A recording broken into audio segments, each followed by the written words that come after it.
এদিকে মনে মনে ভাবছিলাম চুলগুলো পুড়ে গেল না তো, যদি পুড়ে যায় তাহলে কিন্তু আমাকে আর রেহাই নেই, আমাকে পুরো অপমান হতে হবে, আর কোনো দিন কেউ কাজও দেবে না।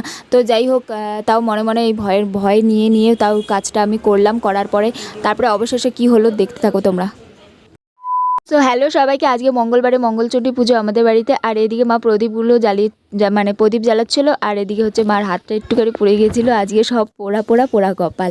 তো যাই হোক, ভালো পুজোটা কিন্তু হয়ে গেছিলো, আর আমি হচ্ছে সব জোগাড়জটি করে দিয়েছিলাম, প্রত্যেকবার তাই করি। তো মা এখানটায় হচ্ছে আর কিছুটা মানে যেগুলো আমি পারিনি সেগুলো হচ্ছে করে দিয়েছিলো। এখানে দেখো সাবু আর কলা, সাবু কলাটা মাস্ট, এটা হচ্ছে দিতে হয় ঠাকুরকে।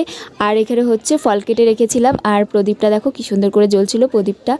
তো এখানে হচ্ছে সিঁদুর আর হলো তেল দিয়েছিল, এটা হচ্ছে নাকি সধবা মানুষকে পড়ায় আর হচ্ছে খুব ভালো হয়, উন্নতি হয়, এরকমই একটা শুনেছিলাম। যাই হোক, ঠাকুরের জিনিস তো সব কিছু মঙ্গলই হবে। আর এখানে দেখো আমাকে মা আবার ধরিয়ে দিয়েছে এই চন্দন বাটাটা। এই চন্দন বাটাটা তো আমার বিরক্ত লাগে, কিন্তু কি করব, আর মার কথা শুনে ছোট থেকে বড় হয়েছি, তো মার কথা তো শুনতেই হবে। তো এখানে দেখো চন্দনটা কিন্তু আমি বেটে নিলাম। তো মা বলছিল যে একটু ঠাকুরকে দিয়ে দে, চন্দন হচ্ছে শ্রীকৃষ্ণ, এগুলো মানে শ্রীকৃষ্ণ রাধা এদেরকে দিতেই হয়, গৌর নিতাই। তো সবাইকে দিয়ে দিচ্ছিলাম, আর হচ্ছে এখানে আমি নিবেদন করছিলাম আর বলছিলাম ঠাকুর কৃষ্ণ বৈষ্ণব বসে জলে টলে দিয়ে ওঠে, এই নিবেদন করলাম আমি ভজন করি। এটা হচ্ছে 3বার বলতে হয়, 6টা কর ধরে তারপরে বলতে হয়। আর এখানে দেখো পুজো কিন্তু কমপ্লিট হয়ে গেছে, আর মঙ্গলচণ্ডী হচ্ছে পাঁচালিটা আমাকে ধরিয়ে দিয়েছে মা বলছিল তুই পড়।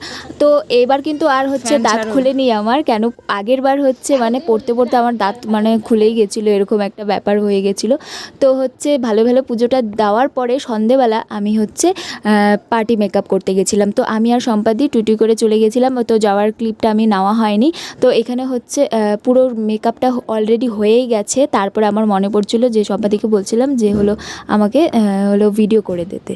তো সবাই ভাবতে পারো আমি হচ্ছে মেকআপ আর্টিস্ট, কিন্তু ওইরকম কোনো কিছুই না, আমি প্রফেশনাল কোনো মেকআপ আর্টিস্ট না। আসলে কি, ছোটোবেলার থেকে আমি হচ্ছে সাজাতে খুব ভালোবাসতাম, আর নিজে সাজতেও খুব ভালোবাসতাম।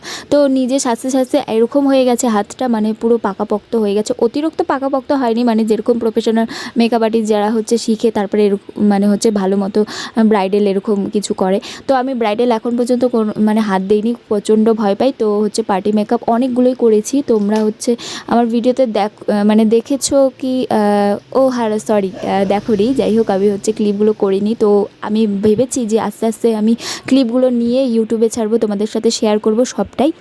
আর এখানে দেখো বেস মেকআপটা আমার হয়ে গেছে, আর এখানে আমি কাল করছিলাম। আর কালার ম্যাশিংটা আমার নয়, এটা হচ্ছে দিদির, হচ্ছে মানে কারো রিলেটিভের। তো আমি না ওখানে গিয়ে বসেছিলাম, আর দিদি তো ভাবছিল যে আমি হলো কালার বা ক্লিম্পিং ম্যাশিং নিয়ে গেছিলাম। তো আমি বলছিলাম না, আমার কাছে এরকম কিছুই নেই। তো হচ্ছে বলছিল আচ্ছা ঠিক আছে, কোনো ব্যাপার। তো আমি অনেক দিন থেকেই ভাবছি যে কার্ল আর হচ্ছে ক্লিম্পিং ম্যাশিংটা নিয়ে নেবো, কেন কি অনেকেই আমার কাছে হলো সাজতে চায়, তো আমি ওদেরকে হচ্ছে মানে খুবই ভালো করে সাজাতে পারবো, যেরকম বেস মেকআপটা ভালো করেই হলো সাজাই আমি। আর হচ্ছে সিম্পল স্যাটেল একদম যেরকম ওরা চায়, যদি হচ্ছে আরও একটু ডিপ চায় মেকআপটা, তাহলে কিন্তু সেরকম করেই করে দিই, মানে হচ্ছে ক্লায়েন্ট যেরকম সাজতে চায় সেরকমই সাজিয়ে দিই। আর এখন তোমরা বলতে পারো তুমি তো কোনো হচ্ছে মেকআপ আর্টিস্ট, মানে কারো থেকে শেখো নি, তো হচ্ছে তোমার কাছে কেন বা সবাই সাজতে আসে। তো আমি একটা কথা বলে রাখি, আমি যখন পার্লারে কাজ করতাম তখন তো বেস মেকআপটা আমাকে শিখিয়েছিল, আর তাছাড়া আমার আগের থেকে একটু নলেজটা ছিল। তাছাড়া হচ্ছে এরকম করে হচ্ছে আমি সবাইকে ভালো মতনই সাজিয়ে দিই, সবাই হলো পছন্দ করে সেই জিনিসটা। তো এখানে দেখো চুলটা কিন্তু কি সুন্দরভাবে কার্লটা হয়ে গেছে, আর স্প্রেটা করলে পরে আরও ভালো লাগতো। আর এখানে পুরো মেকআপটা আমি হচ্ছে পুরো দেখিয়ে দিচ্ছি, তোমরা হচ্ছে জানিও যে কীরকম হয়েছে না হয়েছে। তো এখন হচ্ছে সম্পাদি আর আমি বাড়ি চলে যাচ্ছি। তো আর কি বলবো, চলো তাহলে ভিডিওটা এখানে শেষ করে দিচ্ছি। ভিডিওটা তোমাদের কেমন লাগলো অবশ্যই কমেন্ট বক্সে জানিও। ভিডিওটা তোমাদের ভালো লাগলে অবশ্যই লাইক, কমেন্ট, শেয়ার এবং সাবস্ক্রাইব করে ফেলো আমার চ্যানেলটা। সবাই আমার পাশে থেকো, আর সবাই ভালো থেকো, সুস্থ থেকো। আর দেখা হচ্ছে তোমাদের সাথে নেক্সট কোনো ভিডিওতে। সবাই টাটা।